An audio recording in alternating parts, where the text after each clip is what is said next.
Halo, kembali di mata kuliah analisis data eksplorasi. Kali ini kita akan membahas mengenai encoding variabel, juga materi mengenai normalisasi dan standarisasi. Kita mulai dari encoding variabel terlebih dahulu.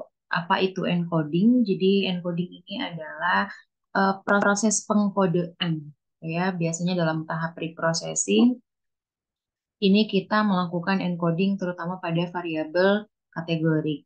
Jadi kita ubah dulu bentuknya jika memang dalam bentuk tidak kategori kita ubah ke dalam bentuk mohon maaf, jika dalam kategori ini berbentuk huruf kita ubah menjadi nilai numerik terlebih dahulu. Dalam encoding variabel ini data kategori terbagi dua seperti yang sudah kita pelajari sebelumnya. Di skala data, data kan terbagi atas kategorik dan numerik. Kategorik terbagi atas nominal dan ordinal, numerik terbagi atas interval dan rasio. Dan untuk kali ini kita akan fokus ke yang kategorikal data saja, nominal dan ordinal, di mana perbedaannya ini garis besarnya terletak pada tingkatan. Jadi membedakannya ketika dia tidak ada tingkatan, misalkan berupa warna merah, kuning, hijau, nah dia berupa data nominal. Tetapi jika ada tingkatan, misalkan SD, SMP, SMA, atau kelas 1, kelas 2, kelas 3, semester 1, semester 2, semester 3, itu adalah data ordinal. Jadi ada tingkatan atau rankingnya. Karena kedua skala data ini berbeda, tentu dalam hal melakukan pengkodean juga ada perbedaan treatment, ada perbedaan penanganan. Jadi bisa jadi antara data nominal dan ordinal ini mempunyai metode yang berbeda. Banyak sekali cara yang dapat dilakukan untuk melakukan pengkodean ini.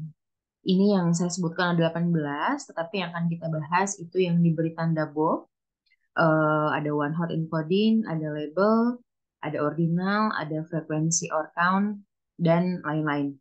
Yang terakhir itu ada weight of evidence encoding. Jadi ada sekitar 7 metode encoding yang akan kita pelajari. Nah, ini adalah categorical encoding method cheat sheet. Jadi ini ya seperti mind map gitu ya, bagaimana kita melakukan encoding tadi. Sebagai contoh kita mulai, apakah dia datanya kategorik? Jika tidak, ya tidak perlu melakukan encoding data.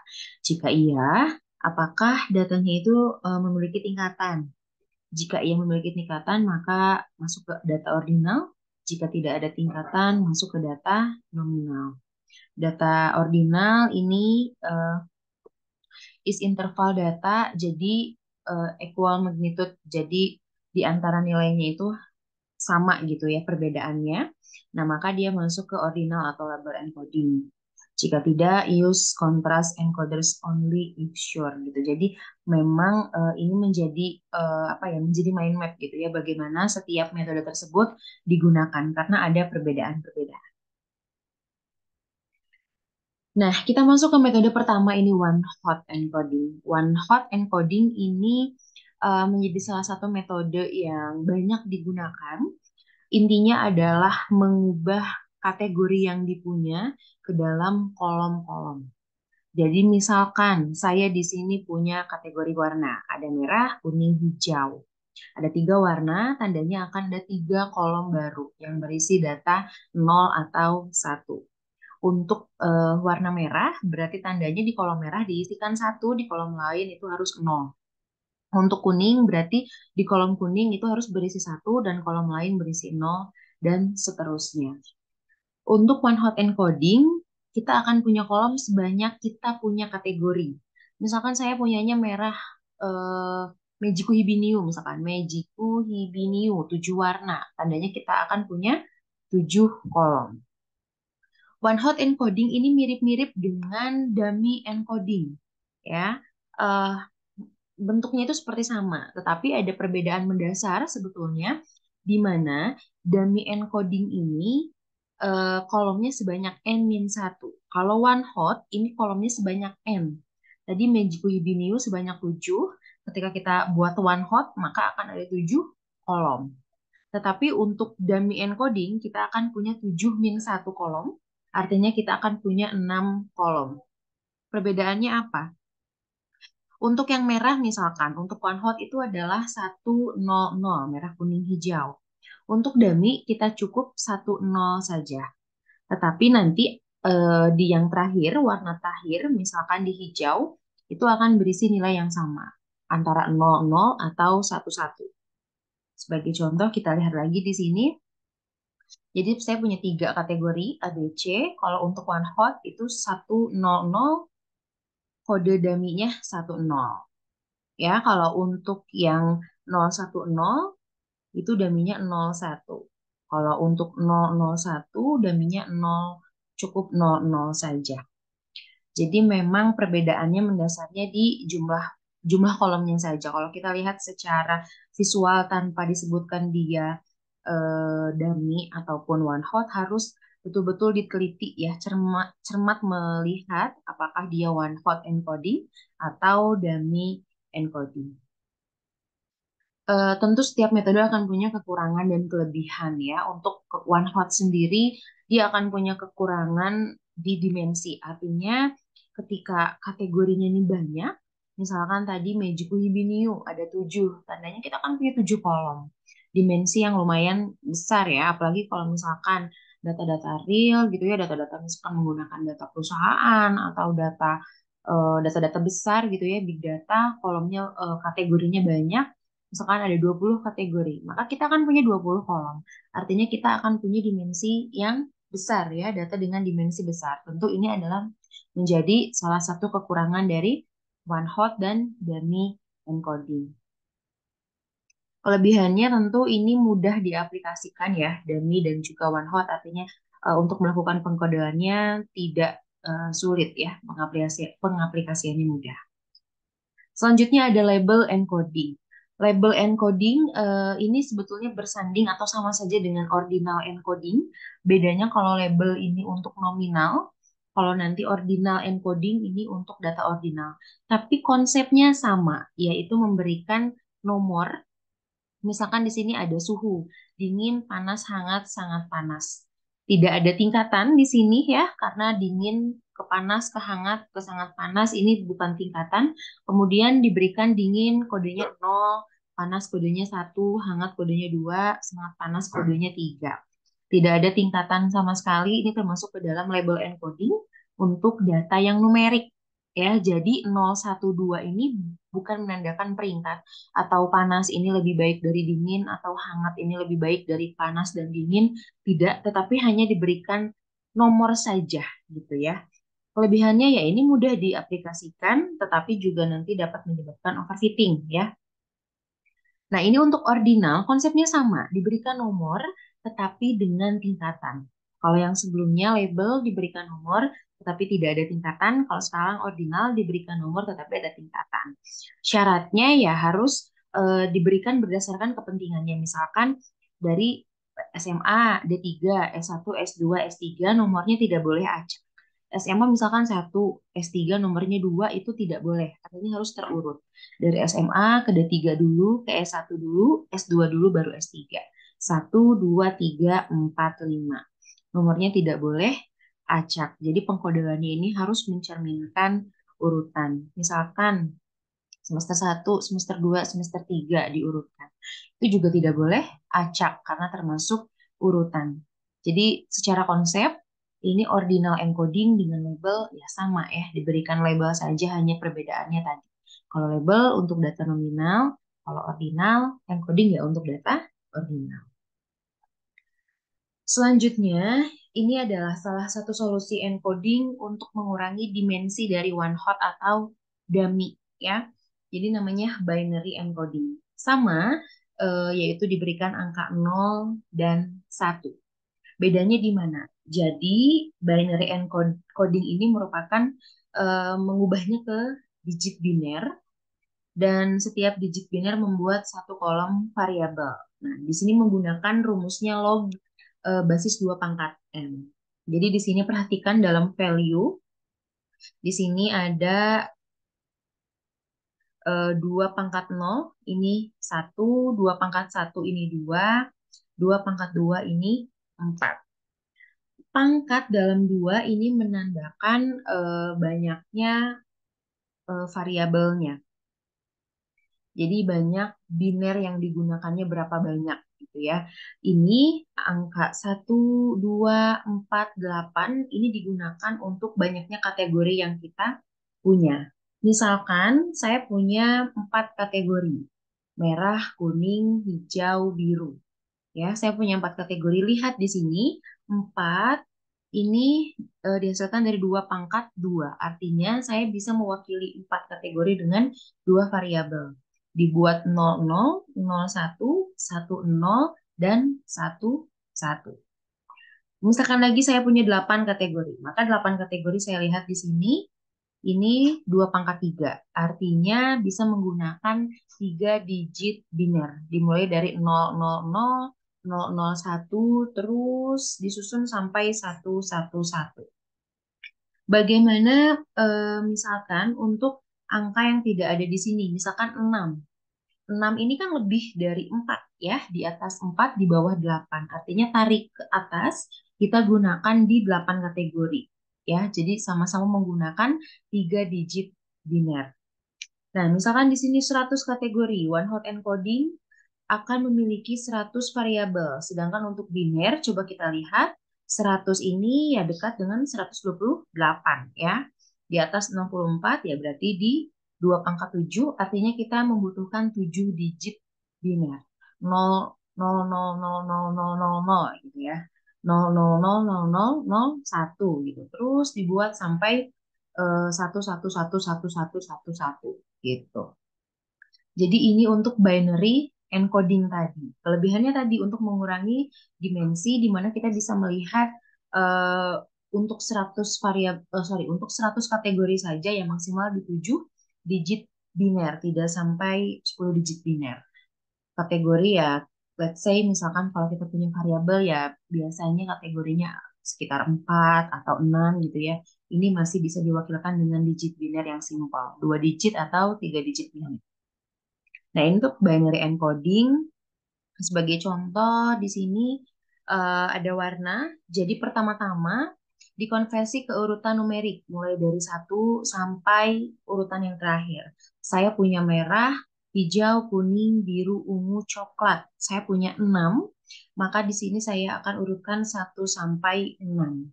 Saya punya 6. Kita lihat di sini 6 itu bisa diwakilkan dengan 3 digit biner. Ya, 3 digit biner kita buat berarti dimulai dari 001. 010, 011 sampai 110. Kemudian 3 digit biner tersebut dibuat di kolom terpisah. Jadi warna 1, warna 2, dan warna 3.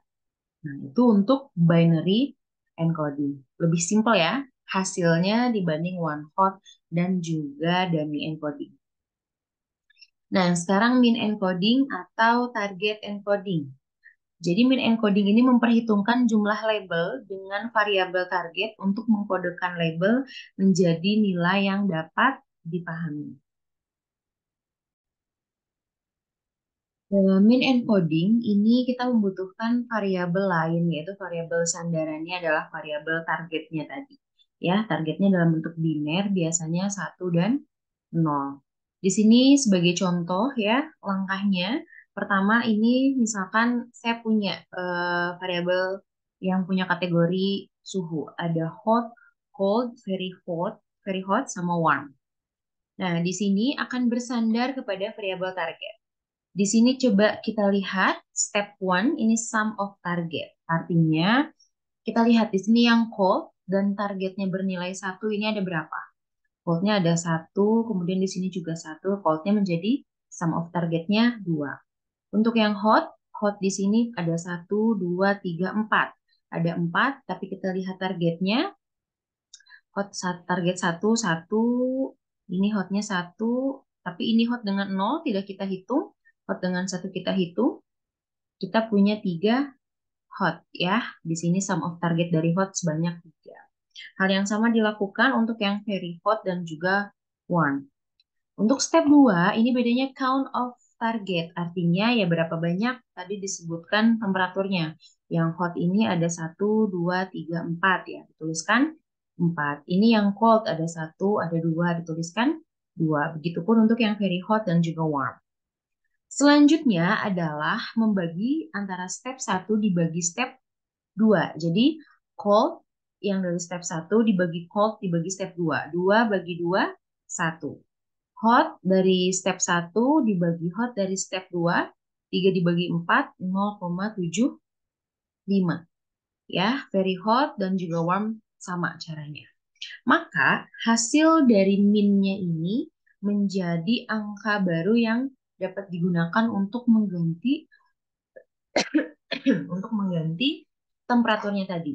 Hot dapat diganti dengan angka 0,75, cold dapat diganti dengan 1, very hot diganti 1, dan warm diganti 0,33. Maka kita akan ganti semua eh, kategorinya menjadi kategori angka. Ini adalah min encoding tadi.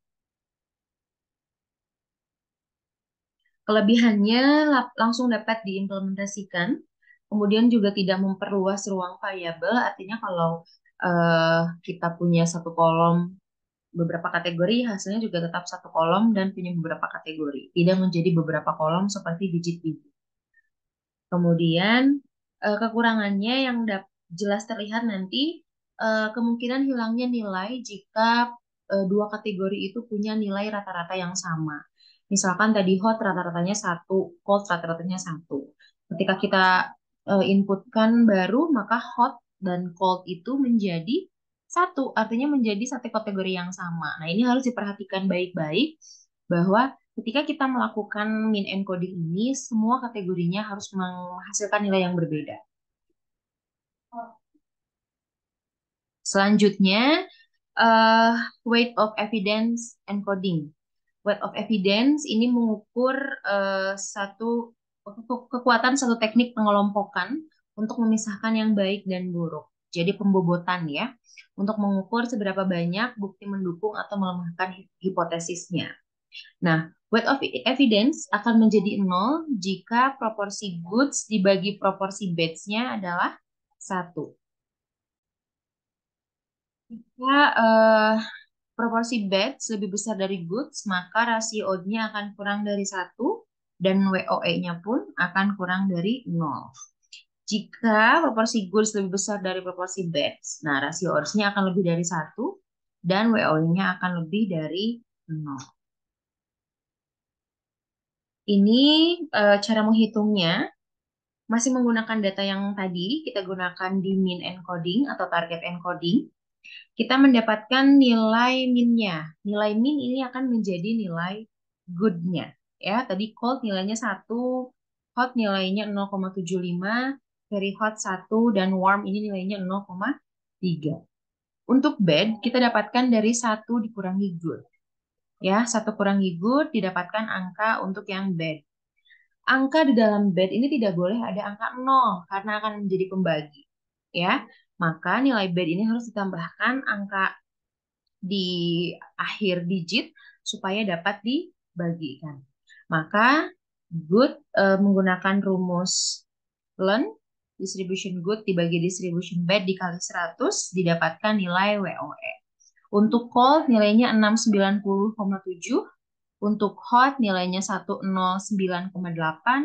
Very hot masih sama dengan cold. Dan warm ini nilainya min 69,4. Nilainya cukup besar dan nilai ini nanti dapat digantikan ke dalam variabelnya. Jadi sama saja seperti yang min tadi. Kekurangannya ini tentu dia tidak dapat ditentukan jika tadi bednya bernilai 0 ya, tidak boleh 0. Kemudian juga kekurangannya sama dengan min encoding, kalau ada nilai yang sama antara dua kategori maka akan menghilangkan perbedaan dua kategori tersebut. Nah, ini untuk frekuensi atau count encoder. Jadi untuk frekuensi atau encoder ini melalui pemetaan nilai ke frekuensinya. Ini akan menjaga informasi tentang nilai distribusinya. Misalkan di sini saya punya warna yellow, blue, and red. Ada 3 kategori. sebanyak 10, ada 1, 2, 3, 4, 5, 6, 7, 10 ya, ada 10 observasi di sini, pengamatannya 10. Contoh saya melihat yang kuning di sini ya, yellow. Yellow ini ada 1, 2, 3, 4, 5. Ada 5 yellow, 5 dibagi seluruh pengamatannya ada 10. Jadi 5 per 10 sebanyak 0,5. Untuk yang blue ini ada 2 per 10 berarti 0,2. Dan red ini ada 3 per 10 0,3. Untuk frekuensi ini tidak bersandar pada variabel target.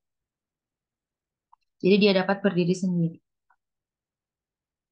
Nah, untuk frekuensi atau encoder untuk kelebihan dan kelemahannya silahkan dibaca dalam PPT-nya. Sekarang kita akan masuk ke materi selanjutnya yaitu normalisasi dan standarisasi.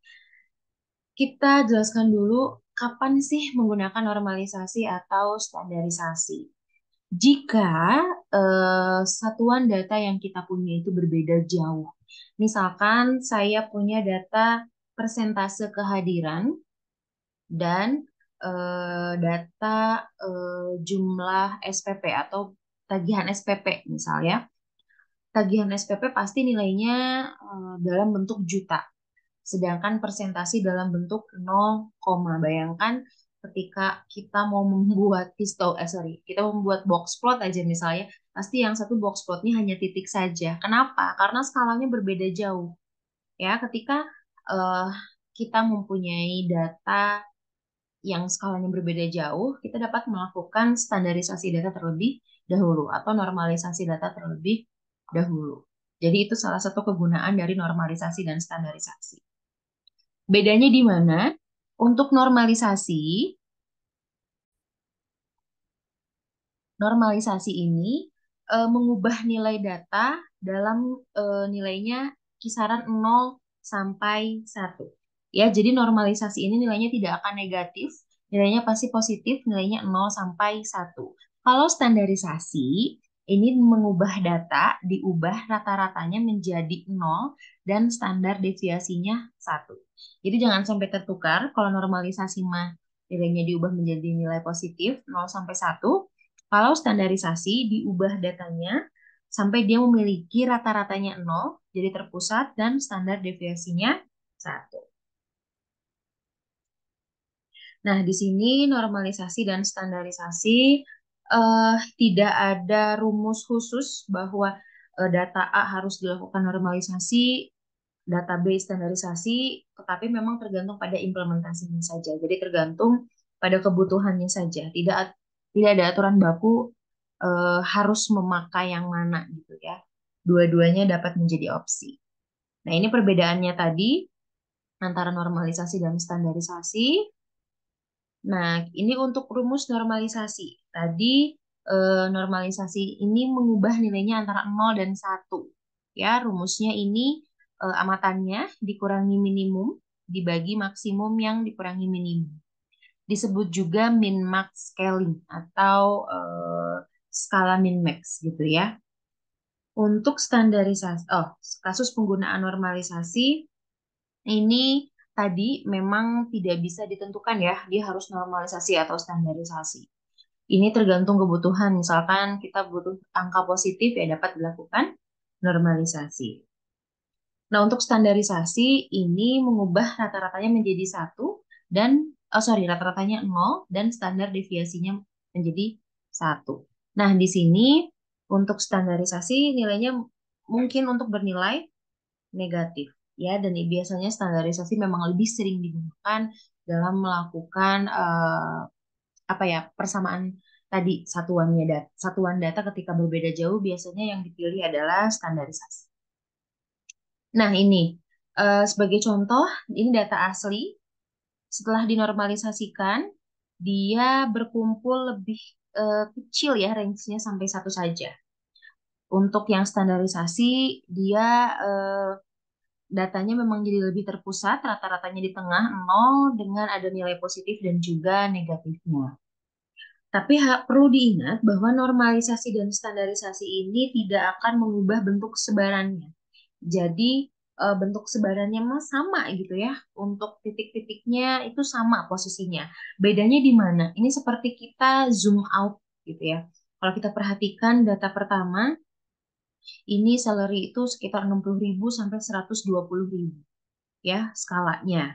Tapi setelah standarisasi, ternyata kalau dibuat visual hasilnya teh sama gitu ya, mirip apa namanya bentuk plotnya. Tetapi perhatikan di sumbunya, sumbu X dan Y-nya. Jelas berbeda untuk sumbu X-nya ini dari min 1, 0 sampai 1. Jadi di sini satuannya sudah berbeda. Ya, jadi ingat normalisasi dan standarisasi itu tadi tidak mengubah bentuk sebaran datanya, hanya mengubah eh, satuan datanya. Nah, ini ya data asli. Bentuknya secara histogram ini dia jauh ya, tahun pengalaman dengan tadi pendapatan ya. Nilainya jauh sampai histogram yang years experience ini nggak kelihatan. Saking jadi ke eh, zoom out gitu ya istilahnya. Nah, setelah dilakukan standarisasi, nilainya menjadi sebanding dan dapat dibandingkan. Artinya nilainya jadi sama, gitu ya, satuannya menjadi sama. Untuk normalisasi juga sama, ini juga dia tidak akan mengubah bentuk sebarannya. Yang adik-adik perhatikan di sini adalah sumbunya. Ya, yang awalnya datanya puluhan ribu, ini menjadi data sekitar 0, kenapa ya? Karena normalisasi tadi mengubah nilai pengamatannya menjadi nilai yang ada di rentang 0 sampai 1. Nah, ini ya, normalisasi juga yang awalnya box plotnya tidak terlihat, years experience, jadi sebanding dengan pendapatan setelah dilakukan normalisasi. Ini juga sama tadi ya, bentuk grafiknya tidak berubah, pola distribusinya. Nah, ini normalisasi dengan standarisasi juga hasilnya memang tidak jauh berbeda, hanya berbeda di skalanya saja. Nah, ini eh, rangkuman data setelah dilakukan normalisasi standarisasi. Ingat normalisasi minnya harus 0, maksimumnya harus 1. Kalau standarisasi, rata-ratanya yang 0, standar deviasinya 1. Jadi itu tadi perbedaan antara normalisasi dan juga standarisasi data. Ini jika dibandingkan dalam plot yang sama, maka normalisasi akan punya plot lebih kecil dibanding standarisasi. Karena memang normalisasi kan hanya di range 0 sampai 1 saja, sedangkan standarisasi range-nya lebih besar. Tetapi kalau kita lihat pola sebaran datanya sama ya, pola sebaran datanya ini tidak berbeda antara data asli setelah standarisasi maupun setelah normalisasi. Baik, itu yang dapat saya jelaskan. Untuk selanjutnya ketentuannya silahkan buka e-kuliah. Terima kasih banyak.